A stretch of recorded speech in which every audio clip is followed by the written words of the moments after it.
DJ কাঁটা অভিষেক বন্দ্যোপাধ্যায়ের ঘাড় থেকে নামবে কবে?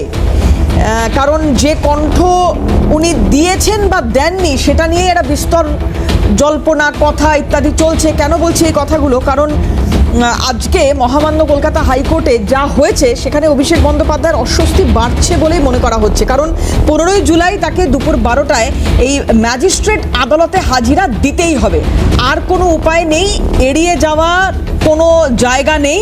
এবং যেটা বারবার এখানে বিচারপতি প্রশ্ন করছেন যে যখন সুরক্ষা কবচ বা রক্ষা কবচ দেওয়া হয়েছে তারপরেও কি কারণে আপনি আসছেন না, বা আইনজীবীকে জিজ্ঞেস করা হচ্ছে যে আপনার মক্কেল কেন এরপরেও আসছে না।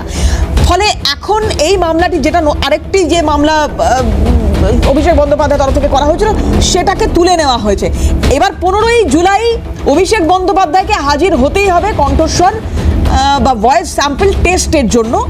এটা আর এখানে কিচ্ছু করার নেই। এটা হলো এক নম্বর কথা। দ্বিতীয় কথা হচ্ছে অভিষেক বন্দ্যোপাধ্যায়ের বিরুদ্ধে যে অভিযোগগুলো দীর্ঘদিন ধরে জমা হয়েছে তার মধ্যে অন্যতম হচ্ছে ডায়মন্ড হারবার মডেলের মধ্যে চালানো সেবাশ্রয় প্রকল্প। সেই সেবাশ্রয় নিয়ে একাধিক অভিযোগ উঠেছে, আপনারা দেখেছেন।